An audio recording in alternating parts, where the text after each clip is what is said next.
Hello students, Vande Mataram. भारतीय अर्थव्यवस्था की सीरीज में आप सभी लोगों का स्वागत है। इस सीरीज के अंतर्गत हम लोग भारतीय अर्थव्यवस्था की एक प्रसिद्ध किताब रमेश सिंह के द्वारा लिखित इसको देख रहे हैं और इसका चैप्टर 7 आज स्टार्ट होगा और आज के क्लास में हम लोग इन सब टॉपिक्स को देखने वाले हैं, यानी कि मुद्रास्फीति की परिभाषा और इससे रिलेटेड जो प्रस्तावना है, इंट्रोडक्शन। मुद्रास्फीति होती क्यों है? आपने इन्फ्लेशन या फिर महंगाई को बार बार सुना होगा, लेकिन ये क्यों होती है उसको टेक्निकली यहाँ हम लोग देखेंगे। इसके अलावा मुद्रास्फीति नियंत्रण के क्या क्या उपाय गवर्नमेंट के द्वारा किए जा सकते हैं, इन 3 टॉपिक को हम लोग यहाँ देखेंगे। लेकिन ये जो चैप्टर है बहुत बड़ा है। इस चैप्टर में कौन कौन से टॉपिक दिए गए हैं एक बार उसके बारे में हमें देखना है। तो इस अध्याय को बेसिकली 2 भागों में डिवाइड किया गया है। अ भाग जो है मुद्रास्फीति है, ब भाग जो है वो व्यापार चक्र है, यानी ए और बी इसको कह सकते हैं, ए भाग और बी भाग। ठीक है, तो मुद्रास्फीति वाले सेक्शन में ये सब टॉपिक दिए गए हैं।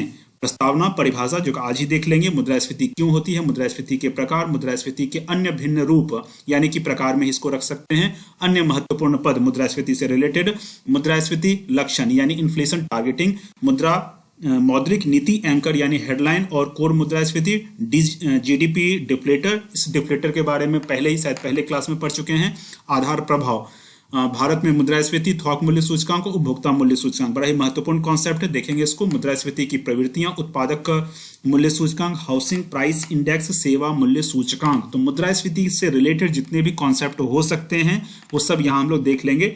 मुद्रास्फीति से ही रिलेटेड एक दूसरा सेक्शन हमारा व्यापार चक्र का होगा। ठीक है, ये भी मुद्रास्फीति से रिलेटेड ही होगा। इसमें प्रस्तावना देखेंगे। फिर मंदी, मंदी का मतलब वैसे तो डिप्रेशन और रिसेशन दोनों होता है, लेकिन यहाँ रिसेशन डिप्रेशन दिया गया था इसके इंग्लिश वर्जन में। मैं जब पढ़ाता हूँ तो इस किताब का जो इंग्लिश वर्जन है उसको भी रखता हूँ, क्योंकि आप जानते हैं कि अधिकतर जो मटेरियल है, जो ऑथेंटिक मटेरियल है, वो इंग्लिश में ही लिखा जाता है और इंग्लिश को हिंदी में ट्रांसलेट किया जाता है। तो जो ट्रांसलेटेड सोर्स होता है यानी हिंदी वाला जो सोर्स होता है वो कई बार ऑथेंटिक नहीं होता है। ट्रांसलेशन करने वाले के नॉलेज, उसके अप्रोच, उसके समझ पर निर्भर करता है। ठीक है, तो यहाँ भी इस किताब में भी हिंदी वर्जन में कई जगह जो है कुछ कमियां हैं, उन कमियों को दूर करके मैं आपके सामने प्रस्तुत करता हूँ। हाथ से नोट्स बनाया जाता है, तब उसका जो है पीपीटी बना के आपके सामने प्रस्तुत करता हूँ। ठीक है, मुझे लगता है कि हिंदी माध्यम में जो मैंने इंटरनेट पे भी देखा है कि हिंदी माध्यम में इस किताब को इतने एक्सप्लेन तरीके से, व्यवस्थित तरीके से, खुद से नोट बना के उसको सिनॉप्सिस के फॉर्म में समझा के कोई नहीं बताया। कुछ बच्चों का ये एक कमेंट आया था कि सर मतलब चीज़ों को और मतलब सिंपल करके बताइए। तो जितना सिंपल हो सकता है, ठीक है, इस किताब के संदर्भ में वो पूरा सिंपल करके बता रहा हूँ। जो बच्चे शुरुआत से इन वीडियोस को नहीं देख रहे हैं उनको दिक्कत हो रही होगी। ठीक है, क्योंकि 20 से आप देखना स्टार्ट करते हो तो बहुत सारे टर्मिनोलॉजी आपको समझ में नहीं आएंगे, क्योंकि इकोनॉमी एक टेक्निकल विषय है। तो जिन लोगों ने अभी स्टार्ट किया है या 20 से कहीं से स्टार्ट कर लिया है तो उनको मैं कहूँगा, जैसे ये नया चैप्टर स्टार्ट है तो यहाँ से आप कंटिन्यू कर दें। फिर 1 नंबर जो अध्याय है वहां से स्टार्ट करके यहाँ तक जल्द से जल्द पहुंच जाए। 20-22 घंटे का मात्र क्लास हुआ होगा, आप कर सकते हो। ठीक है, तो क्या है? मंदी यानी डिप्रेशन, समुत्थान, समुत्थान मतलब रिकवरी, उछाल यानी कि बूम, इकोनॉमी में बूम होती है। प्रतिसार मतलब रिसेशन, वैसे रिसेशन को मंदी भी कहते हैं, तो यहाँ प्रतिसार एक स्पेसिफिक टर्म लग रहा है तो इसको आप मंदी भी मान सकते हो। मंदी डिप्रेशन को भी कहते हैं और रिसेशन जो है उसको भी मंदी ही कहा जाता है। समृद्धि प्रतिसार यानी कि growth recession, growth recession, double depression, निष्कर्ष। तो इन 2 सेक्शन को हम लोग देखेंगे। स्टार्ट हम लोग करेंगे प्रस्तावना और परिभाषा से, यानी कि सामान्य शब्दों में अगर हम बात करें तो मुद्रास्फीति कहते किसको हैं। उसके पहले एक लाइन आपके सामने है कि मुद्रास्फीति का महत्व क्या है। तो किसी भी अर्थव्यवस्था में 3 शब्द जो हैं वो त्रिक जो है, ट्रिनिटी, बहुत ही महत्वपूर्ण होते हैं। एक तो विनिमय दर, एक वृद्धि दर और तीसरा खुद मुद्रास्फीति। यानी कि इन 3 चीजों पर ही एक तरह से हम कह सकते हैं कि अर्थव्यवस्था के ये 3 खंभे हैं, महत्वपूर्ण खंभे हैं। ठीक है, ये 3 अगर आपके अर्थव्यवस्था के फेवर में है तो अर्थव्यवस्था बहुत अच्छी स्थिति में कहलाएगी। ये 3 आपके फेवर में नहीं है, इकोनॉमी के फेवर में नहीं है, तो अर्थव्यवस्था खराब स्थिति में मानी जाएगी। ठीक है, तो मुद्रास्फीति, विनिमय दर और वृद्धि दर, इन तीनों पर आपका विशेष फोकस होना चाहिए, क्योंकि क्वेश्चन भी जो पूछा जाएगा वो इन 3 से लगभग पूछा जाता है मेंस में, पीटी में। आइए देखते हैं परिभाषा को। किसी अर्थव्यवस्था में कीमतों के सामान्य स्तर में सतत वृद्धि या कुछ समय से सतत वृद्धि, यानी कंटिन्यूअस अगर ग्रोथ हो रहा है किसी भी अगर प्राइस प्राइस राइज अगर कंटिन्यूसली हो रहा है तो उसको मुद्रास्फीति या फिर महंगाई हम लोग कह देंगे। ठीक है, एक दिन के लिए अगर बढ़ गया तो उसको महंगाई नहीं कहेंगे, कुछ समय के लिए सतत वृद्धि अगर हो रही है तो हम कहते हैं कि मतलब कुछ सामान्य चीजों के दाम बढ़ जाते हैं, विशिष्ट चीजों के दाम बढ़ जाते हैं।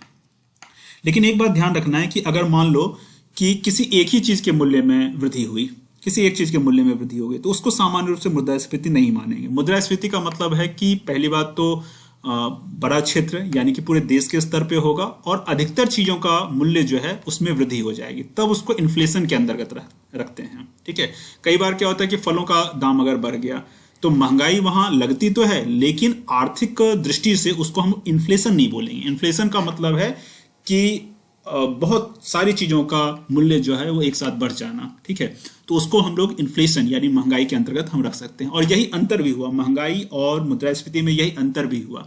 ठीक है, मुद्रास्फीति एक टेक्निकल टर्म है, इकोनॉमी का टेक्निकल टर्म है कि बड़े स्तर पे मूल्यों में सतत वृद्धि को हम लोग मुद्रास्फीति कहते हैं। ठीक है, एक बात यहां देखेंगे कि व्यवहार में मूल्य स्तर में जो वृद्धि हो रही है या फिर मूल्य स्तर में कमी हो गई, तो व्यवहार में उसको हम लोग मुद्रास्फीति में वृद्धि और मुद्रास्फीति में कमी, ये दो टर्म बोल देते हैं, काम हमारा चल जाता है।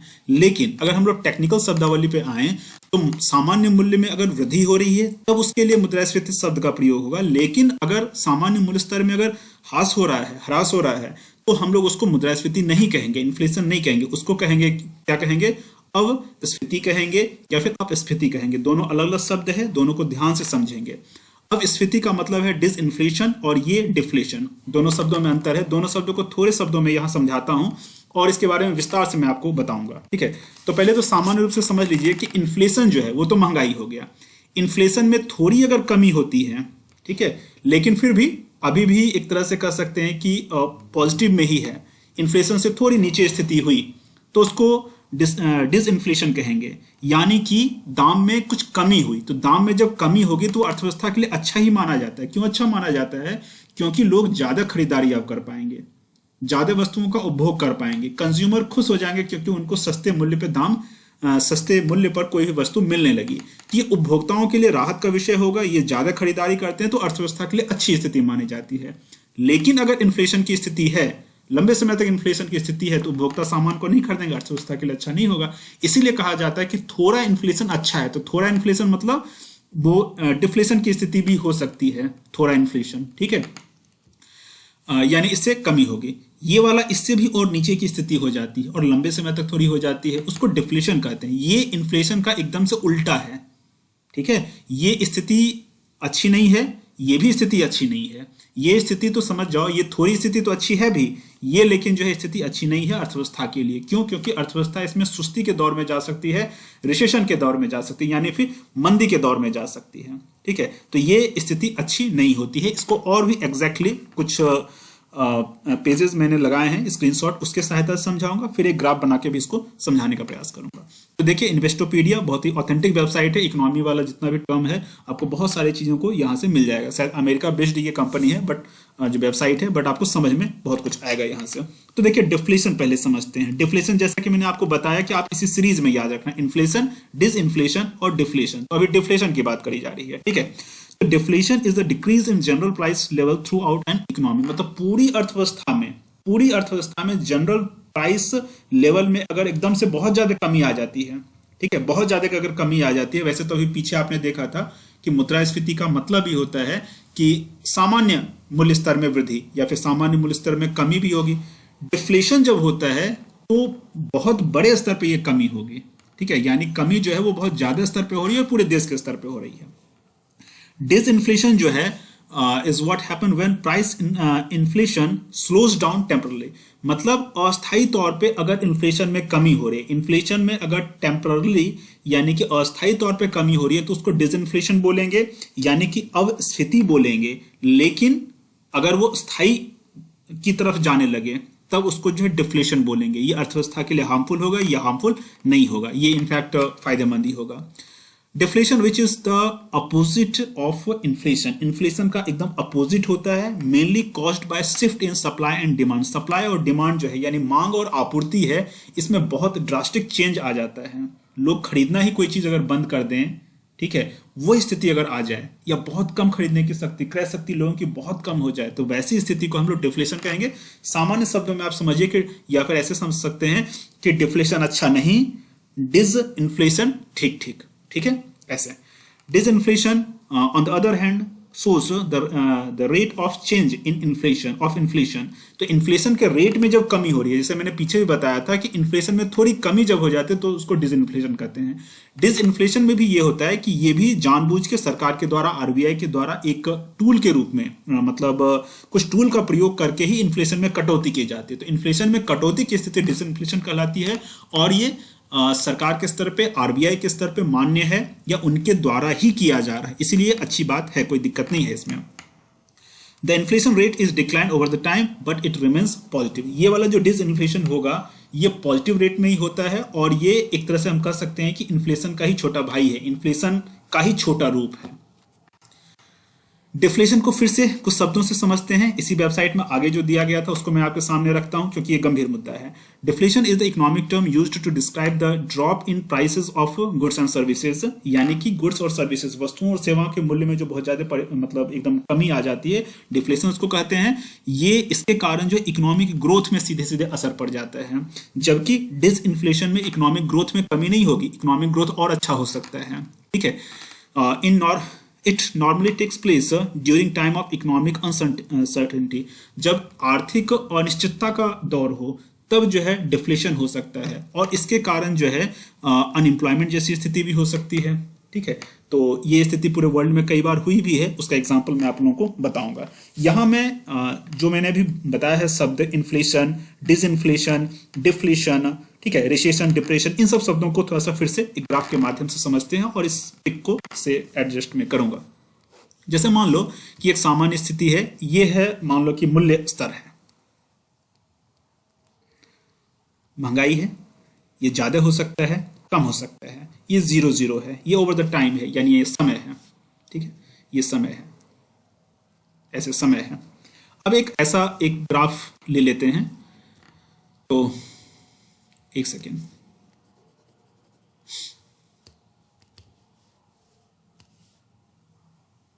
ठीक है।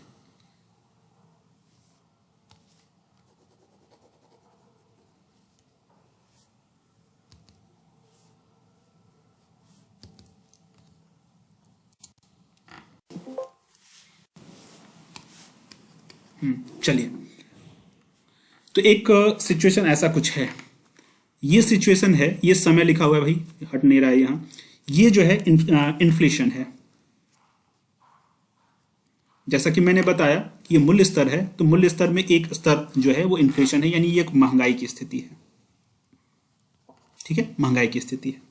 अब सरकारें सोचती हैं कि इस महंगाई के स्तर में कमी होनी चाहिए, क्योंकि ज्यादा समय तक इन्फ्लेशन होना, महंगाई होना लोगों के लिए नुकसानदेह है, अर्थव्यवस्था के लिए भी नुकसानदेह है। तो इस महंगाई में कमी का प्रयास किया जाता है, और इस कमी की स्थिति को हम लोग जो है डिसइन्फ्लेशन कह सकते हैं, डिसइन्फ्लेशन कह सकते हैं, ठीक है। यानी कि इसमें कुछ कमी हो रही है, अर्थव्यवस्था के लिए अच्छा, उपभोक्ताओं के लिए अच्छा। लेकिन अभी भी ये क्या है, मतलब मूल्य स्तर में एक तरह से बढ़ोतरी ही है, मूल्य स्तर जितना होना चाहिए उससे बढ़ोतरी ही है, यानी कि पॉजिटिव ही है, और ये तो पॉजिटिव खैर है ही, लेकिन ये ज्यादा पॉजिटिव है।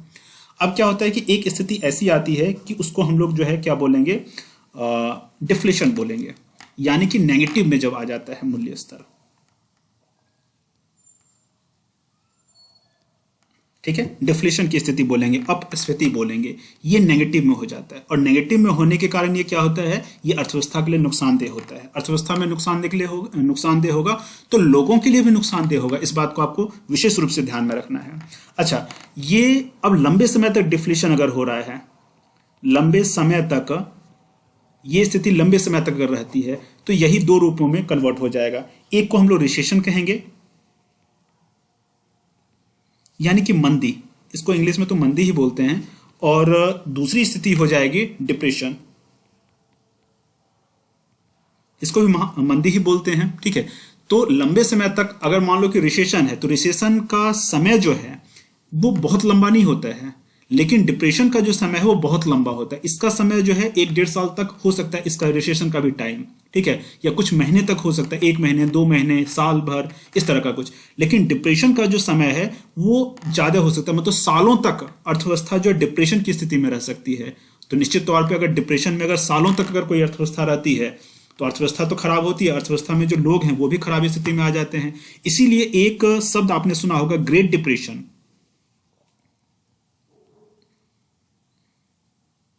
ग्रेट डिप्रेशन यानी कि महामंदी, महामंदी का दौर आपने सुना होगा। महामंदी कब हुआ था?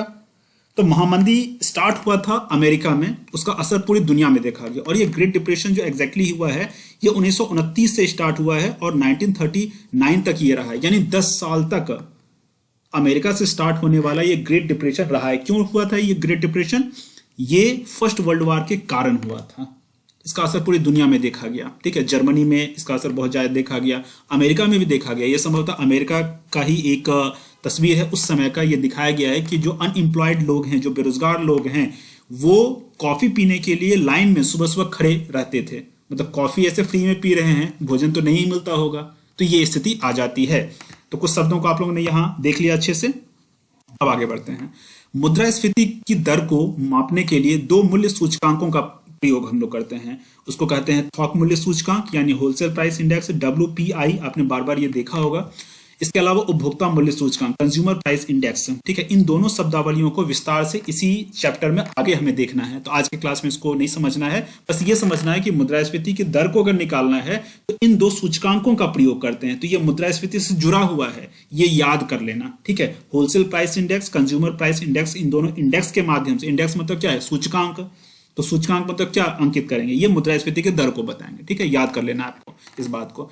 अब मूल्य सूचकांक मूल्यों के औसत स्तर का माप है। पीछे आपने जो देखा कि मूल्य सूचकांक, ये 2 मूल्य सूचकांक है। तो मूल्य सूचकांक क्या बताते हैं? ये मूल्यों का औसत स्तर बताता है कि एवरेज स्तर मूल्य का क्या है। इससे किसी एक वस्तु के वास्तविक मूल्य का पता नहीं चलता, एक वस्तु के मूल्य का पता नहीं चलता है, बल्कि ऑन एन एवरेज एक तरह से वेट पता चलता है। वस्तुओं और सेवाओं के मूल्यों का एक भार यानी कि वेट पता चलता है कि ओवरऑल क्या वेट है पूरे अर्थव्यवस्था में। इस सूचकांक में आधार वर्ष में कुल भार को 100 के रूप में लिया जाता है, जिसकी तुलना चालू वर्ष से की जाती है। अब इसमें यह भी हम कह सकते हैं कि इस आधार वर्ष यानी कि मतलब 100 जो होगा, आधार वर्ष कुछ किसी वर्ष को लेंगे, पिछले किसी एक वर्ष को लेंगे, उसमें जो सूचकांक होगा वो 100 होगा। अब चालू वर्ष में जो उतार चढ़ाव आता है उससे फिर मुद्रास्फीति के अंकों को हम लोग माप लेते हैं। ये एग्जैक्टली काम कैसे करता है टेक्निकली, उसको हम लोग अगले क्लासेस में देखेंगे। फिलहाल आपको ये समझना है कि मुद्रास्फीति को मापने के लिए इन 2 सूचकांकों का इस्तेमाल करते हैं। ये सूचकांक होते क्या हैं, यहाँ स्लाइड में आप देख सकते हैं। मुद्रास्फीति की दर को देखते हैं। तो मुद्रास्फीति की दर सामान्य मूल्य स्तर में परिवर्तन की दर होती है। सिंपल सी बात है, कोई बड़ी बात नहीं है। तो इसके लिए एक फॉर्मूला भी होता है, एक सूत्र भी होता है, और ये आप ध्यान में रखना कि सामान्य मूल्य स्तर में परिवर्तन होगा तो सूत्र भी उसी अनुसार कुछ होगा। तो सूत्र को देखते हैं।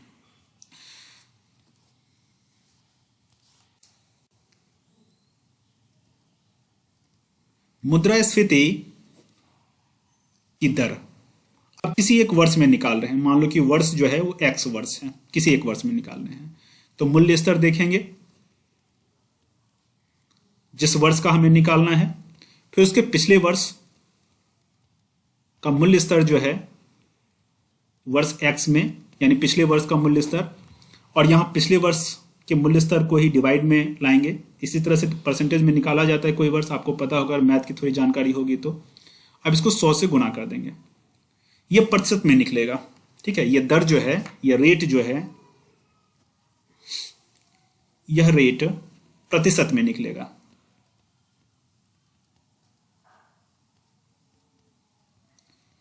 यह रेट, ये जो दर है, ये प्रतिशत में दर्शाया जाता है, ठीक है। मुद्रास्फीति को बिंदु दर बिंदु मापा जाता है। जैसे मान लो कि 1 जनवरी 2020 है, तो 1 जनवरी 2021 लिया जाएगा, ठीक है। 1 साल का, 1 महीने का निकालना है तो उसी तरह से, 1 सप्ताह का निकालना है तो उसी तरह से। इसको कहते हैं पॉइंट टू पॉइंट, ठीक है। तो मुद्रास्फीति को पॉइंट टू पॉइंट निकालते हैं। जैसे वार्षिक मुद्रास्फीति के संदर्भ तिथि 2 लगातार वर्षों में 1 जनवरी से 1 जनवरी होगा। अगर वार्षिक निकाल तो साप्ताहिक अगर निकालना है तो 1 सप्ताह में, जैसे भारत में बता रहे हैं कि शुक्रवार का अपहरण यानी कि PM 5 बजे अगर हो रहा है तो शुक्रवार इस 5 बजे से अगला शुक्रवार 5 बजे इसके बीच का जो होगा उसको साप्ताहिक मुद्रास्फीति कहते हैं। ध्यान में रखना होगा। मुद्रास्फीति क्यों होती है, ये एक बड़ा सवाल है और ये मुख्य परीक्षा के लिए भी महत्वपूर्ण एक टॉपिक है। इसको विस्तार से हम लोग देखेंगे। ठीक है, तो मुद्रास्फीति क्यों होती है? 1970 के दशक से पहले मुद्रास्फीति क्यों होती है, इसको लेकर कुछ अलग विचार था। 1970 के दशक के बाद मुद्रास्फीति क्यों होती है, इसको लेकर के मुद्रावादी व्याख्या आ गई। ठीक है, तो दोनों संदर्भ में हम लोग देखेंगे। जैसे किन्सवादी विचार जो कि 1970 के पहले किन्सवादी विचार ज्यादा प्रभावी था, इस तरह के विचार को समझा जाता था। किन्सवादी विचार के बारे में थोड़ा सा मैं बता देता हूं। इसने ये कहा था किन्स ने कि अगर आर्थिक मंदी से उभरना है तो सरकार को अर्थव्यवस्था में इन्वॉल्व होना होगा। इतना तो आपको याद होगा। इसी आधार पर बस हम समझ जाएंगे कि किन्स का दृष्टिकोण क्या हुआ करता था अर्थव्यवस्था को लेकर के। ठीक है, यानी कि वर्तमान में जो प्राइवेट पूंजी है, निजी पूंजी जो है, या फिर सरकारी क्षेत्र ना हो, इस क्षेत्र में जो मतलब इस तरह का कुछ विचार हो रहा है। किन्स का विचार इससे थोड़ा अलग था। उसका मानना था कि अर्थव्यवस्था में राज्य की भूमिका होनी चाहिए। तो उसी संदर्भ में आप समझेंगे कि किन्स का जो ओवरऑल विचार होगा वो किस तरह का कुछ होगा। 70 के पहले इसी के विचार ज्यादा प्रभावी थे और इसने मांग जनित मुद्रास्फीति और लागत जनित मुद्रास्फीति, इन दो संदर्भ में मुद्रास्फीति को देखा। ठीक है, यहां क्या है, महंगाई की मुद्रावादी व्याख्या, यानी कि मनी के आधार पे, मनी सप्लाई के आधार पे और क्रय शक्ति के आधार पे, या फिर लोगों के पास कितना धन है उस आधार पर महंगाई की व्याख्या 1970 के दशक के बाद की जाने लगी। ठीक है, और इसका ये दो अलग अलग मानना नहीं है बल्कि इसके काउंटर में है, इसीलिए यहां जो है इन दोनों पॉइंट को रखा गया है। ठीक है, ये सिंपल सी बात मुद्रावादी व्याख्या ये कहती है कि लोगों के पास अगर धन जरूरत से ज्यादा हो जाता है तो महंगाई आएगी। लोगों के पास धन अगर ज्यादा आ जाता है तो महंगाई आएगी। ये सिंपल सी बात ये कहता है और इसको लेकर के ये कहता है कि सरकारों को मौद्रिक नीति अपनानी चाहिए। ठीक है, बहुत सारी बातें ये कहता है। और मांग जनित मुद्रास्फीति और लागत जनित मुद्रास्फीति की बात किन्सवादी विचार है।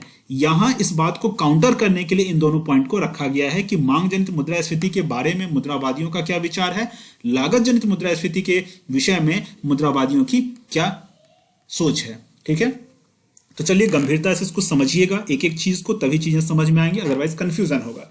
तो देखो 1970 के दशक से पूर्व, ठीक है, ये बात मैंने पहले बता दी, इससे पूर्व मुद्रावादी स्कूल का प्रचलन नहीं था। तब तक महंगाई को लेकर के या पूरी अर्थव्यवस्था को लेकर किन्सवादी विचार ही प्रभावी था। तो महंगाई को लेकर के भी जो अर्थशास्त्रियों का विचार था वो किन्सवादी विचार से प्रभावित था और वो कहते थे कि महंगाई जो है दो कारणों से हो सकती है, एक मांग जनित और दूसरा जो आपूर्ति जनित। तो मांग जनित मुद्रास्फीति क्यों होगी? तो मांग जनित मुद्रास्फीति मांग और आपूर्ति के बीच में असंतुलन, बैलेंस के बिगड़ने से, मांग और आपूर्ति के बीच में बैलेंस अगर बिगड़ जा रहा है तो मुद्रास्फीति यानी महंगाई होगी। दो स्थिति इसमें भी हो सकती है। एक तो है कि मांग जो है आपूर्ति से ज्यादा हो जाए, डिमांड ज्यादा हो जाए, सप्लाई कम है, डिमांड ज्यादा हो जाए, सप्लाई कम है, महंगाई होगी। दूसरी बात है कि आपूर्ति जो है यानी सप्लाई जो है वो डिमांड से कम हो जाए। सिंपल ये बात कहता है। ठीक है, तो ये दो कारणों से, इन दो कारणों से असंतुलन की स्थिति होगी और इसको हम लोग मांग जनित मुद्रास्फीति, इस असंतुलन को बोलेंगे। किन्स स्कूल का मानना है कि कर को बढ़ा करके, जब कर बढ़ा देंगे, टैक्स बढ़ा देंगे, ठीक है, तो मांग खुद ब खुद क्या हो जाएगा, कम हो जाएगा। या फिर सरकारी खर्चों में कटौती कर दिया जाए, सरकारी खर्चों में जब कटौती करेंगे तब भी लोगों का जो क्रय क्षमता है वो कम हो जाएगा, है ना। जैसे मान लो सरकारी खर्च में कटौती से क्रय क्षमता का क्या लेना देना है। इसको इस तरह से समझ सकते हैं कि सरकारी खर्च में कटौती हो रही है। जैसे मान लो कि सरकार जो है रोड बना रही है, तो रोड बना रही है तो लोगों की सुविधाएं बढ़ी, वो तो एक अलग बात है। सामान्य रूप से सरकार अगर रोड बना रही है तो लोगों को रोजगार देगी, और किसी एक ही गांव में तो नहीं बनाएगी ना, पूरे देश में इस तरह का रोजगार उत्पन्न होगा। रोजगार उत्पन्न हुआ, लोगों को पैसा आया, अतिरिक्त पैसा आया, उस अतिरिक्त पैसे को लेके मार्केट में जाएंगे, मार्केट में सामान की मांग करेंगे, लेकिन सामान जो है कम है, तो क्या होगा, महंगाई बढ़ेगी। अभी तक कोई सामान जो है 100 रुपए में उपलब्ध था, मान लो कि महंगाई की स्थिति नहीं है, लोग खरीदते थे अपनी आवश्यकता के अनुसार, क्रय शक्ति के अनुसार, लेकिन लोगों के पास जब पैसा ज्यादा हो जाएगा, अब जो लोग अभी तक सीमित मात्रा में सामान खरीदते थे, अब ज्यादा मात्रा में सामान खरीदने का प्रयास करेंगे, महंगाई हो जाएगी तो लोग ज्यादा मूल्य देकर सामान को खरीदने का प्रयास करेंगे, ये स्थिति होगी। सरकारें इस तरह की महंगाई को रोकने के लिए क्या क्या करती है। सरकार क्या करती है, रोकने के लिए मांग और आपूर्ति का जो एक ताना बाना है, एक जो पूरा स्ट्रक्चर है, उस पर फोकस करती है, उस पर ध्यान रखती है। परिस्थिति के अनुसार कई बार उन चीजों का आयात किया जा सकता है। जैसे मान लो कि कोई चीज अगर है तो उसकी आयात कर लिया जाए, ताकि वो अगर उसका सप्लाई अगर कम है, ठीक है, सप्लाई बढ़ा दिया जाए। सप्लाई दो ही तरीके से बढ़ सकता है, एक तो आयात किया जाएगा और दूसरा ये हो सकता है उसका उत्पादन बढ़ाया जाए। तो कई बार सरकार जो है उस चीज का आयात कर सकती है, उत्पादन बढ़ा सकती है, ठीक है। और जिसकी आपूर्ति कम होती है आयात किया जाता है, जिनकी आपूर्ति मतलब जिन सामानों की आपूर्ति कम है उसका आयात किया जाएगा, या फिर उत्पादन भी बढ़ाया जा सकता है। इसके अलावा ऋणों पर ब्याज की दर बढ़ाई जा सकती है। ऋणों पर जब ब्याज की दर बढ़ाई जाएगी तो लोग ऋण कम लेंगे, ठीक है। मजदूरी को संशोधित किया जा सकता है, यानी मजदूरी को कम किया जा सकता है। ये सब इस तरह के कुछ उपाय जो है सरकारें करती हैं। ये एक ट्रेडिशनल मामला है। किन्सवादी स्कूल के अनुसार ही हम लोग देखें तो लागत जनित मुद्रास्फीति यानी कॉस्ट प्लस इन्फ्लेशन, ये क्या होता है? कॉस्ट का मतलब क्या होता है? अब जानते हैं, इनपुट आपने सुना था, कारक, यानी कि कोई भी चीज का उत्पादन हमें करना है, किसी भी चीज का उत्पादन करना है तो उसमें बहुत सारे इनपुट्स की आवश्यकता होती है, ठीक है। जैसे मान लो कि कच्चे माल की आवश्यकता होगी, मजदूरी की आवश्यकता होगी, कच्चे माल की आवश्यकता होगी, कई चीजों की आवश्यकता हो सकती है, ठीक है। इन सबको इनपुट्स कहते हैं। तो कई बार जो है इनपुट्स की लागत अगर वृद्धि हो रही है, इनपुट का मूल्य अगर वृद्धि हो गया, जैसे मान लो कि मजदूरी बढ़ गई, कच्चा माल का मूल्य बढ़ गया, इन सब कारणों से क्या होगा कि महंगाई बढ़ सकती है। क्योंकि जो सामान मान लो कि 100 रुपए में बनता था, अब इन सब चीजों का मूल्य बढ़ने के कारण हो सकता है कि 120 रुपए में बनना ही स्टार्ट हो। जब बनना स्टार्ट होगा 120 में ही, तो 120 प्लस में ही मार्केट में बिकेगा ना, ठीक है। वैसे ये वाला जो मामला है, ये यहां जो आप देख सकते हैं, यहां कुछ अलग आपको लगेगा कि डिमांड एंड सप्लाई वाली बात यहां कुछ हो रही है। लेकिन किन्सवादी स्कूल ये भी मानता है कि अगर चीजों का मैन्युफैक्चरिंग कॉस्ट ही बढ़ जाए, उसके इनपुट कॉस्ट बढ़ने के कारण, तब भी महंगाई बढ़ती है। हाँ, ये भी कुछ है, लेकिन पूरी तरह से आज की तारीख में ये मान्य नहीं है। किन्सवादी स्कूल के अनुसार ऐसी महंगाई पर जो है नियंत्रण के लिए कीमतों व आय पर नियंत्रण किया जा सकता है। ये प्रत्यक्ष उपाय है, कीमतों व आय पर नियंत्रण कर दिया जाए, वो प्रत्यक्ष उपाय है। कीमतों यानी कि मान लो कि कच्चे माल की जो कीमत है उस पर कंट्रोल कर लिया जाए। कच्चे माल का अगर मूल्य बढ़ेगा नहीं, तो फिर आगे क्या होगा? आगे जो है इनपुट कॉस्ट बढ़ेगा नहीं, ये एक तरीका हो सकता है। इसके अलावा नैतिक प्रत्यायन यानी कि मॉरल सुएशन और ट्रेड यूनियनों के एकाधिकार शक्तियों को कम किया जाना एक अप्रत्यक्ष उपाय है। तो दो तरीके का यहाँ बताया, प्रत्यक्ष उपाय और अप्रत्यक्ष उपाय, ठीक है। ये सब एकदम ट्रेडिशनल टाइप के लग रहे हैं, और ये भी लग रहे हैं कि यहाँ सरकार का हस्तक्षेप कुछ ज्यादा है। आपको ऐसा लग रहा है क्या? जैसे मैंने शुरू में ही बता दिया था कि किन्स का विचार कहीं ना कहीं सरकारी हस्तक्षेप के अनुकूल हुआ करता है, ठीक है। तो यहाँ भी आप देखें कि सरकारी हस्तक्षेप या फिर कंट्रोल्ड इकोनॉमी जैसा कुछ कहा जा रहा है, ठीक है। नैतिक प्रत्यायन यानी मॉरल सुएशन क्या होता है? मॉरल सुएशन का अगर सामान्य अगर अर्थ देखें मॉरल सुएशन का, तो इसका मतलब होता है कि नैतिकता का सहारा लेकर के लोगों को या फिर किसी को भी अपने बिहेव चेंज के लिए प्रभावित करना, ठीक है। जैसे मान लो कि समाज में, थोड़ा अलग कंटेक्स्ट लेता हूं, जैसे मान लो कि अपराध हो रहे हैं, तो अपराधों को कंट्रोल करने के लिए कानून है, पुलिस प्रशासन है, तो एक तरीका हुआ। दूसरा तरीका ये हो सकता है कि मॉरल सुएशन का सहारा लिया जाए, यानी कि लोगों को आग्रह किया जाए कि भाई आप जो है अच्छी आदतों को अपनाओ, आपराधिक प्रवृत्तियों में इन्वॉल्व ना हो। इस तरह के बहुत सारे नेता भी और समाज सेवी और धार्मिक लोग इस तरह का अपील कर सकते हैं, ठीक है। तो सामान्य रूप से उसको नैतिक प्रत्यायन कहेंगे, लेकिन हम लोग यहाँ इकोनॉमिकल टर्म में इसका इस्तेमाल अभी कर रहे हैं फिलहाल, ठीक है। तो यहाँ नैतिक प्रत्यायन का मतलब हुआ, ये एक ऐसा टूल है, एक उपकरण है जिसकी सहायता से विशेष करके आरबीआई कुछ इनफॉर्मल, एक होता है फॉर्मल, एक होता है इनफॉर्मल, ठीक है। तो कुछ इनफॉर्मल तरीकों का उपयोग करती है, विशेष करके आरबीआई कुछ इनफॉर्मल तरीकों का उपयोग करती है कॉमर्शियल बैंक को कंट्रोल में करने के लिए, ठीक है। ये इनफॉर्मल जो कुछ सजेशन के रूप में हो सकता है या फिर कंपल्सन हो सकता है, ठीक है, लेकिन इनफॉर्मल होता है, मतलब एक विधिवत एक नियम या फिर कानून के अनुसार नहीं होता है, इनफॉर्मल टाइप का होता है। तो इसको हम लोग जो है नैतिक टाइप का कुछ कह सकते हैं, ठीक है।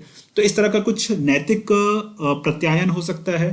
ट्रेड यूनियन का एकाधिकार का मतलब क्या हुआ? ट्रेड यूनियन का एकाधिकार का मतलब हुआ कि उस दौर में 1970 के आसपास या उसके पहले की स्थिति हम देखेंगे तो मजदूरों का अपना बड़ा भारी भरकम जो है जो ट्रेड यूनियन हुआ करता था, बड़े प्रभावी रहते थे। पश्चिमी देशों में, विशेषकर अमेरिका वगैरह में ये स्थिति ज्यादा खतरनाक थी, भारत में भी थी लेकिन उन देशों में ज्यादा थी। ट्रेड यूनियन संगठित होकर के अपने पक्ष में सरकारों से बातों को मनवा लेते थे, सरकारों से या फिर जो भी कंपनी का मालिक है उससे भी मनवा लेते थे, मजदूरी बढ़ाने के लिए दबाव डालते थे। तो देखो, मजदूरी अगर बढ़ती है तो बात तो वही हुई ना कि वस्तुओं का मूल्य जो है वो क्या हो जाएगा, बढ़ जाएगा। क्योंकि मजदूरी क्या है, वो कारक एक है, एक इनपुट है किसी भी प्रोडक्शन के लिए। तो इस तरह से प्रत्यक्ष या फिर अप्रत्यक्ष उपायों का सहारा लेकर के लागत जनित मुद्रास्फीति को कंट्रोल किया जा सकता है। लागत आधारित महंगाई की मुख्य वजह इस दौर में ट्रेड यूनियन की ज्यादा मजदूरी की मांग थी। ठीक है, ऐसे महंगाई पर नियंत्रण के लिए सरकारों द्वारा क्या क्या उपाय किए जाते थे? तो कच्चे माल पर एक्साइज और कस्टम ड्यूटी में कमी की जाती थी। जब एक्साइज ड्यूटी में और कस्टम ड्यूटी में कमी की जाएगी, ठीक है, मान लो कि कहीं से विदेश से अगर सामान आ रहा है तो उसके ड्यूटी में कमी कर दिया गया, यानी एक्साइज ड्यूटी में कमी कर दिया गया। ठीक है, नहीं, वो एक्साइज ड्यूटी मतलब उत्पाद शुल्क में कमी किया गया, यानी कि वहां जो ड्यूटी लग रहा है उसको कमी किया गया। कस्टम ड्यूटी मतलब बाहर से अगर कोई सामान आ रहा है तो उसके आयात शुल्क में कमी कर दिया जाए, यानी उत्पाद शुल्क या फिर आयात शुल्क में कमी कर दिया जाए, मजदूरी में संशोधन कर दिया जाए। ठीक है, तो इन सब कारणों से इनपुट कॉस्ट को क्या किया जाएगा, कम किया जाएगा और लागत जनित मुद्रास्फीति को कम किया जा सकता है। लेकिन ये सब बीते समय की बात है, आज की तारीख में ऐसा नहीं हो रहा है, क्योंकि कंट्रोल्ड इकोनॉमी आज की तारीख में नहीं है, ओपन इकोनॉमी हो चुकी है। इसलिए 1970 के बाद हम लोग महंगाई के कारणों को अलग संदर्भ में देखते हैं, और ये संदर्भ जो है मुद्रावादी स्कूल, ठीक है, मुद्रावादी स्कूल के संदर्भ में हम लोग देखते हैं। तो देखिए, 70 के शुरुआती दशक में किन्स के मांग प्रबंधन के विरोध में, पीछे जो आपने देखा उसी के विरोध में मुद्रावादी स्कूल आया, क्योंकि यहाँ सरकारी नियंत्रण की बात सिरे से नकार दी जाएगी। ठीक है, सरकारों का जो इन्वॉल्वमेंट है उसको कम से कम करने का प्रयास किया जाएगा। इस कारण से ऐसा नहीं है कि ये मुद्रावादी स्कूल जो है सिर्फ वैचारिक तौर पे अलग था, वास्तव में ग्राउंड लेवल पे इकोनॉमी के नेचर में भी परिवर्तन आया था। तो इकोनॉमी के नेचर में ही परिवर्तन आ गया, इसी कारण से जो है मुद्रावादी स्कूल अस्तित्व में आया। अगर मान लो कि आज भी अगर कंट्रोल्ड इकोनॉमी होने लगे तो मुद्रावादी स्कूल फिर हो जाएगा, फिर से जो है किन्स वाला जो मामला है वही आपको दिखेगा। ठीक है, तो ग्राउंड लेवल पे इकोनॉमी के स्ट्रक्चर में परिवर्तन आया, इस कारण वास्तव में मुद्रावादी स्कूल जो है इसकी बात अब ज्यादा सटीक होने लगी, ये अपने हिसाब से मतलब वर्तमान इकोनॉमिक स्ट्रक्चर के हिसाब से बात करने लगा। ठीक है, ऐसा नहीं है कि किन्स का विचार गलत साबित करके ही मुद्रावादी स्कूल आया, ऐसा कुछ नहीं था। उस समय इकोनॉमी ही कुछ ऐसा था कि किन्स का विचार ठीक था, लेकिन बाद में इकोनॉमी कुछ ऐसी हो गई कि मुद्रावादी स्कूल की बात ठीक हो गई। ठीक है, तो देखिए, इसके बाद महंगाई की मुद्रावादी व्याख्या आई, जो कि मांग जनित और लागत जनित मुद्रास्फीति जो पीछे आपने देखा उसकी एक वैकल्पिक व्याख्या या एक अलग व्याख्या करता है। ठीक है, अब दोनों संदर्भ में हम देखते हैं, मांग जनित मुद्रास्फीति के विकल्प के रूप में आया था, तो मांग जनित मुद्रास्फीति के संदर्भ में मुद्रावादी व्याख्या क्या कहता है? तो इनका यह मानना है कि वास्तव में मुद्रास्फीति का कारण जो है वो उत्पादन से ज्यादा, चीजों का उत्पादन जितना हो रहा उससे ज्यादा लोगों के पास क्रय शक्ति का होना है। यानी ये ऐसा कुछ कहता है कि लोगों के पास धन की मात्रा ज्यादा है, इसीलिए ऐसा हो रहा है, सीधे सीधे धन की बात करता है। तो ऐसा क्यों हो सकता है? लोगों के पास क्रय शक्ति, परचेजिंग पावर लोगों के पास ज्यादा है, वो क्यों हो सकता है? तो ऐसा इसलिए हो सकता है कि माइक्रो स्तर पर, यानी कि व्यक्तिगत स्तर पर वेतन या मजदूरी बढ़ गया है, और मैक्रो स्तर पर, यानी कि पूरे देश के स्तर पर डेफिसिट फाइनेंसिंग हो रही है, यानी घाटे का व्यवस्था चलाया जा रहा है, राजस्व घाटा की स्थिति हो रही है, राजकोषीय घाटा की स्थिति हो रही है। ठीक है, यानी कि डिफिसिट फाइनेंसिंग हो रही है सरकार के स्तर पे, या फिर व्यक्तिगत स्तर पे वेतन या मजदूरी बढ़ा है। व्यक्तिगत स्तर पे वेतन या मजदूरी बढ़ेगा तो इसको भी सरकार ही बढ़ाएगा, लेकिन लोगों के पास मजदूरी या वेतन बढ़ता है, यानी कि लोगों की क्रय शक्ति बढ़ गई।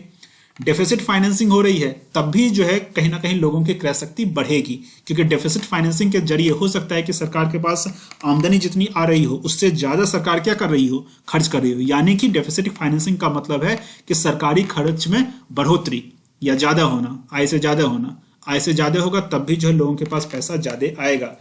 यह बिना उत्पादन या आपूर्ति बढ़ाए लोगों के हाथ में अतिरिक्त मुद्रा देने का मामला है, अतिरिक्त मुद्रा देने का मामला है। मान लो कि उत्पादन भी अगर साथ साथ ज्यादा हो रहा है तब तो कोई दिक्कत नहीं है, लेकिन उत्पादन ज्यादा हो नहीं रहा है, लोगों का मजदूरी आप बढ़ा दिए, उत्पादन ज्यादा नहीं हो रहा है लेकिन डेफिसिट फाइनेंसिंग करने लगे, तो इस स्थिति में जो है मांग जनित मुद्रास्फीति कह सकते हैं। मतलब ये एक मुद्रास्फीति का कारण हो सकता है, नॉट एग्जैक्टली मांग जनित तो पीछे की व्याख्या थी, लेकिन ये मुद्रास्फीति का कारण हो सकता है, लेकिन कुछ कुछ मांग जनित के संदर्भ में ये बात है।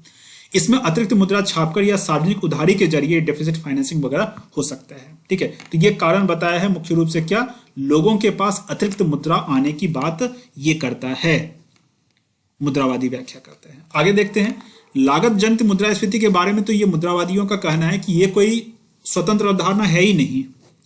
लागत जनित मुद्रास्फीति को ये सिरे से नकारते हैं। ये कहते हैं कि वास्तव में अतिरिक्त मुद्रा का ही मामला है।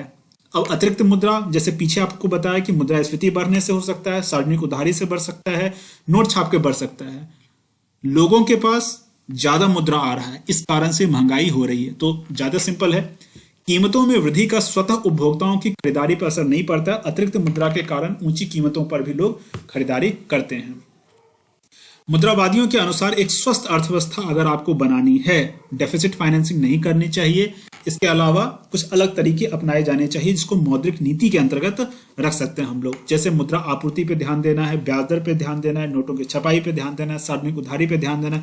कुल मिला के मॉनेटरी पॉलिसी इस तरह की होनी चाहिए ताकि विशेष रूप से डेफिसिट फाइनेंसिंग ना हो और महंगाई की स्थिति ना हो। ठीक है, महंगाई इतनी ही हो ताकि अर्थव्यवस्था को नुकसान ना पहुंचाए।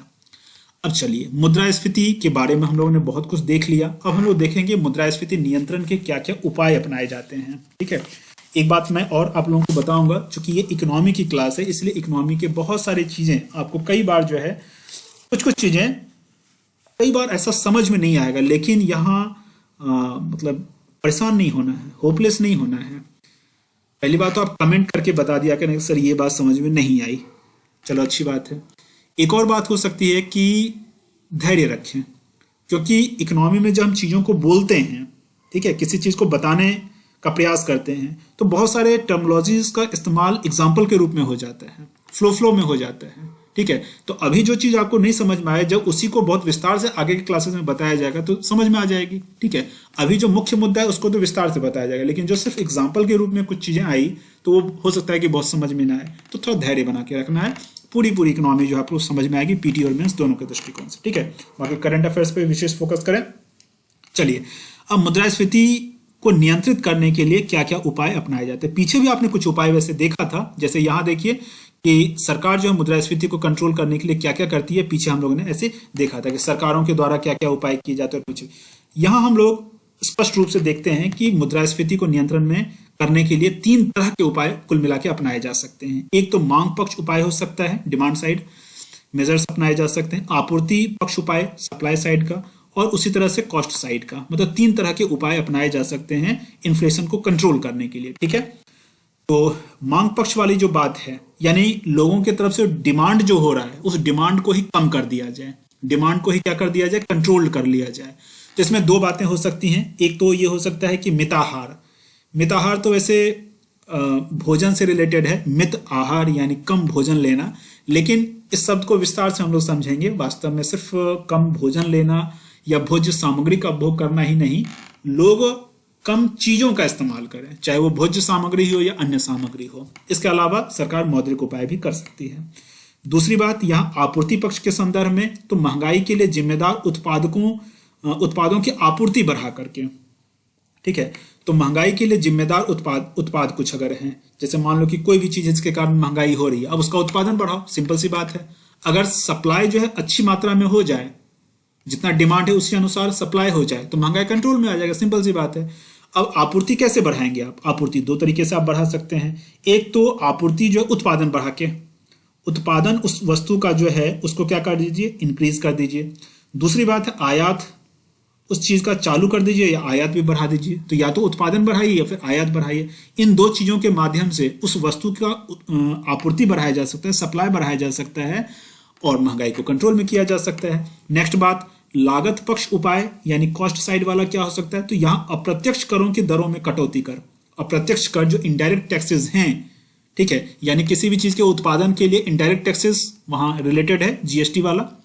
तो इनडायरेक्ट टैक्स की दर में अगर कटौती कर दिया जाता है तब भी जो है लागत यानी चीजों के उत्पादन का जो मूल्य है वो कम हो जाएगा। तो जब उत्पादन का मूल्य ही कम हो जाएगा तो वहां भी महंगाई क्या होगा, वहां भी कंट्रोल आ सकता है।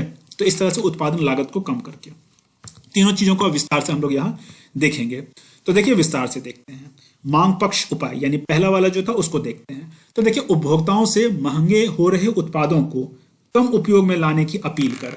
जैसे मान लो कि कोई भी वस्तु है वो बहुत महंगा है, अब हम कहें कि भाई आप जो है कम उपयोग करें, ठीक है।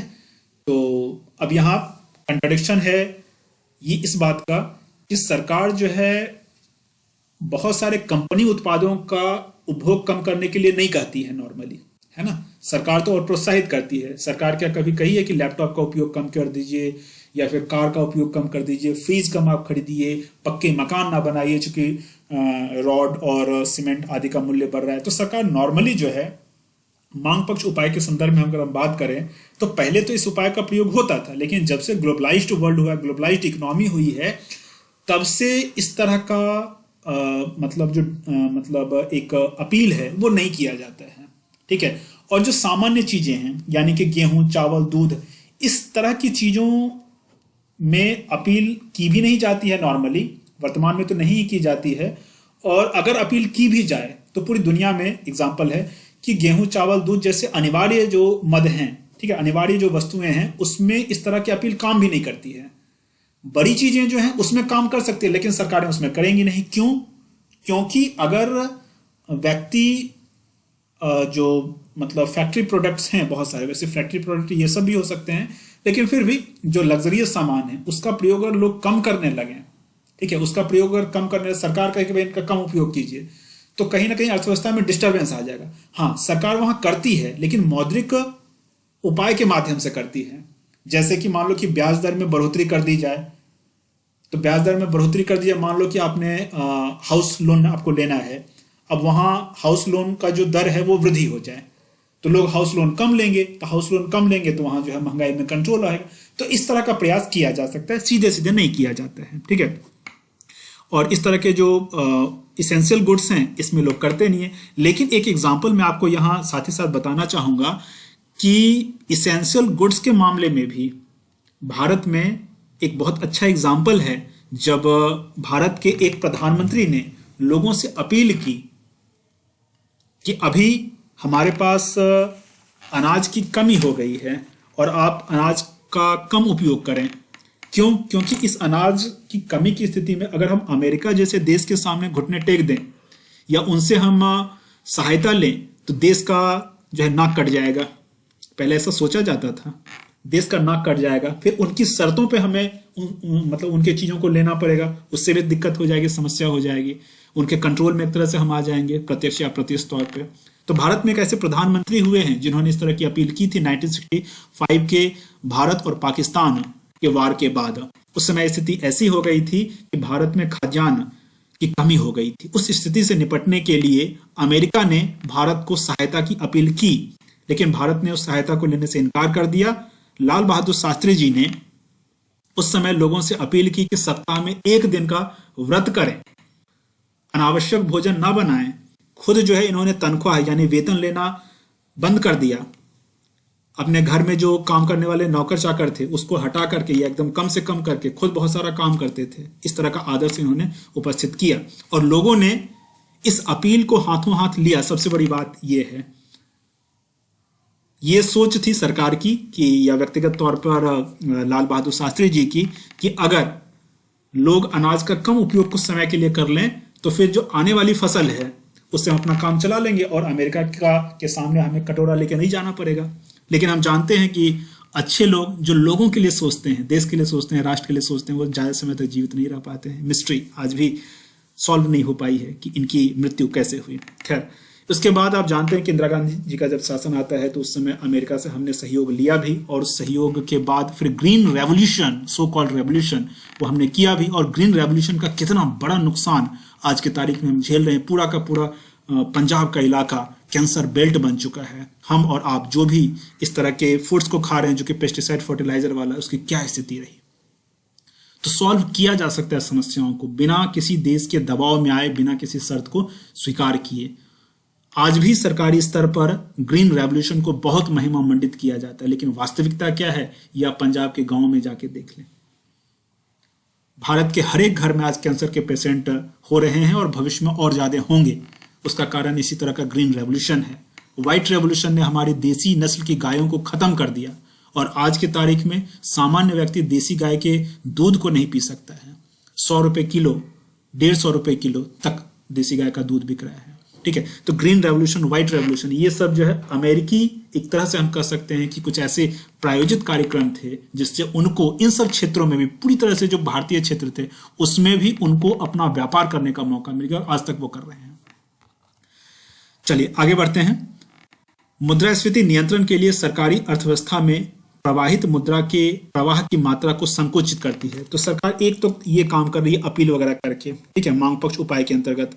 तो एक तो मॉरल सुएशन वाली बात हो गई और दूसरा मौद्रिक उपाय हो सकता है। तो मौद्रिक उपाय, जैसे मैंने बताया कि मौद्रिक उपाय काम करती हैं। मौद्रिक उपाय के माध्यम से क्या किया जाता है कि मुद्रा का प्रवाह, जो फ्लो है मार्केट में, मनी फ्लो है, उसको कंट्रोल किया जाता है। तो मार्केट में जब मनी का फ्लो ही कम हो जाएगा तो खुद ब खुद लोगों के पास पैसा कम आएगा, लोगों के पास पैसा कम आएगा, क्रय शक्ति कम होगी, तो चीज़ों का डिमांड घट जाएगा, चीज़ों का डिमांड घट जाएगा तो उत्पादन भी थोड़ा कम होने लगेगा, चीज़ें बैलेंस हो सकती हैं। इसके लिए केंद्रीय बैंक मुद्रा की उपलब्धता कम कर देती है, ब्याज दर बढ़ाकर मुद्रा के उपयोग को हतोत्साहित कर देती है। भारत के संदर्भ में यह कार्य जो है रेपो या फिर CRR के माध्यम से किया जाता है। लेकिन यदि मुद्रास्फीति का कारण रोजमर्रा की आम वस्तुएं हैं, मान लो कि मुद्रास्फीति का कारण जो है चावल, गेहूं, इस तरह की चीजें हो रही हैं जिसके लिए ब्याज नहीं मिलता है। अब ब्याज तो कुछ सीमित चीजों के लिए ही मिलता है, मान लो कार लोन मिलना है, हाउसिंग लोन मिलना है, तब ना सरकार जो है हाउसिंग लोन को बढ़ा दी, कार लोन को का जो रेट है वो बढ़ा सकती है, तब ऐसा हो सकता है कि महंगाई को कंट्रोल किया जा सके। लेकिन महंगाई का कारण मान लो कि चावल, गेहूं, आलू जैसी चीजें हैं, तो फिर महंगाई को कंट्रोल में करना थोड़ा मुश्किल हो जाता है। ठीक है, तो मौद्रिक नीति जो है उसकी सीमाएं हैं, ये बात है। लेकिन ऐसा इसलिए क्योंकि उपभोक्ता इन चीजों को खरीदने के लिए बैंक से उधार नहीं लेते हैं। ये पीछे जो आपने देखा, तो अगर जो बड़ी बड़ी चीजें हैं उसके कारण महंगाई हो रही है तब तो कंट्रोल किया जा सकता है मौद्रिक नीति के अंतर्गत, मौद्रिक उपायों के अंतर्गत। लेकिन सामान्य चीजों में अगर मुद्रास्फीति हो रही है, सामान्य चीजों के कारण अगर मुद्रास्फीति हो रही है तो उसको मौद्रिक उपाय के अंतर्गत कंट्रोल करना मुश्किल हो जाता है। लेकिन यह मौद्रिक उपाय तब अधिक कारगर होते हैं जब महंगाई के लिए जिम्मेदार उत्पादकों की मांग को मुद्रा की उपलब्धता से प्रभावित किया जा सकता है। जैसे मैंने भवन वाला हाउसिंग लोन के बारे में बता ही दिया। अब दूसरी बात आते हैं, दूसरा पक्ष आते हैं आपूर्ति पक्ष उपाय। एक तो मांग पक्ष उपाय था जिसमें हम लोगों ने बात किया कि मिताहार की अपील, यानी चीजों का कम उपयोग करने की अपील लोगों से की जा सकती है, जो कि एक नैतिक मामला कहीं ना कहीं है। लेकिन दूसरा इसमें जो स्ट्रिक्ट मामला है वो मौद्रिक उपाय। मौद्रिक उपाय को हम आगे के क्लासेस में और विस्तार से देखेंगे। यहाँ तो हम लोग मुद्रास्फीति के संदर्भ में देख रहे थे और विस्तार से देखेंगे। दूसरी बात होती है कि आपूर्ति पक्ष उपाय। आपूर्ति पक्ष में मैंने आपको बता दिया कि चीजों का जो है उत्पादन बढ़ा करके या फिर उसका आयात करके उस वस्तुओं का मतलब सप्लाई बढ़ाया जा सकता है। ठीक है, जिन वस्तुओं के कारण महंगाई हो रही है उन चीजों का सप्लाई बढ़ाया जा सकता है। कई बार आपने सुना होगा कि पाकिस्तान से प्याज मंगवाना पड़ रहा है, तो प्याज का जो है सप्लाई वो बढ़ाया जा रहा है, आयात के माध्यम से बढ़ाया जा रहा है, उत्पादन तो तुरंत नहीं होगा। तो इसीलिए कहते हैं कि इस तरह का जो मामला है इसकी अपनी सीमाएं हैं। जैसे प्याज का उत्पादन अगर बढ़ाना है और हम सोचे कि प्याज का उत्पादन बढ़ा करके हम इस तरह की महंगाई को कंट्रोल कर लें, तो भाई प्याज का उत्पादन तुरंत तो होगा नहीं, जबकि महंगाई एक तुरंत का मामला है। ठीक है, तो छोटी अवधि में उत्पादन को बढ़ाना मुश्किल हो जाता है कई बार। तो इसलिए आपूर्ति पक्ष वाला उपाय जो है यहां तो काम नहीं कर रहा है उत्पादन के संदर्भ में कई बार। ठीक है, या आयात करके वस्तुओं की उपलब्धता बढ़ाना कठिन है। कई बार जो है आयात करके वस्तुओं को का उत्पादकता बढ़ाना ये भी कठिन हो जाता है। छोटी अवधि में तुरंत करना है तो मुश्किल हो जाएगा कई बार। मध्यम या दीर्घ अवधि में ऐसे उपाय उपयोगी हो सकते हैं कुछ हद तक। ठीक है, तो आपूर्ति पक्ष उपाय। नेक्स्ट है लागत पक्ष उपाय, कि महंगाई को कंट्रोल करना है तो ये भी तरीका अपनाया जा सकता है। इसका मतलब है कि लागत को क्या किया जाए, लागत को कम किया जाए। ठीक है, कैसे किया जाए, तो लघु अवधि में सरकार अप्रत्यक्ष करों की दरों में कटौती करके, जो इनडायरेक्ट टैक्सेस हैं यानी कि GST, तो उसके दर में कटौती करके कुछ राहत दे सकती है। लेकिन यह उपाय मुद्रास्फीति पर तत्कालिक नियंत्रण नहीं कर पाती है, लॉन्ग टर्म ये भी अपना काम नहीं कर पाता है।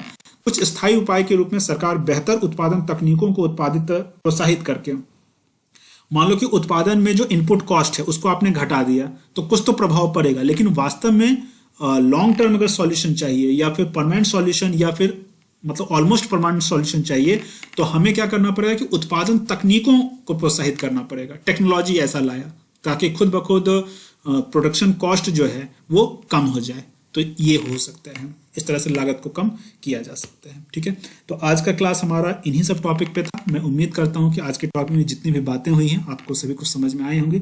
फिर भी अगर कोई क्वेश्चन रह गया हो तो आप कमेंट करके पूछ सकते हैं, मैं अगले क्लासेस में उसको सॉल्व कर दूंगा, या फिर छोटा अगर क्वेश्चन है तो कमेंट का जवाब कमेंट से ही दे दिया जाएगा। ठीक है, वंदे मातरम। आइए टेलीग्राम चैनल पे आप जुड़ सकते हैं कनेक्टेड रहने के लिए। व्हाट्सएप ग्रुप एक बनाया गया इकोनॉमिक क्लास सपोर्ट, इसमें इस क्लास का जो पीडीएफ है और इसके अलावा जो भी क्लास के रिगार्डिंग जो भी डाउट हो रहा है किसी भी टॉपिक को लेकर या कुछ किसी भी चीज़ को लेकर के, तो इकोनॉमिक क्लास सपोर्ट के अंतर्गत आपको उसका सॉल्यूशन मिलेगा। ठीक है, लेकिन इस व्हाट्सएप ग्रुप को अभी पेड बनाया गया, 249 रुपीज़ का सहयोग करके आप इस व्हाट्सएप ग्रुप में जुड़ सकते हैं। जिन लोगों को इस ग्रुप में जुड़ना है तो वही कमेंट करें, ये मैसेज किया करें, अनावश्यक मैसेज, चूंकि मैं टीचर हूं तो बहुत सारे लोग मुझे मैसेज करते रहते हैं तो दिक्कतें होती हैं। ठीक है, अनावश्यक मैसेज कृपया ना करें।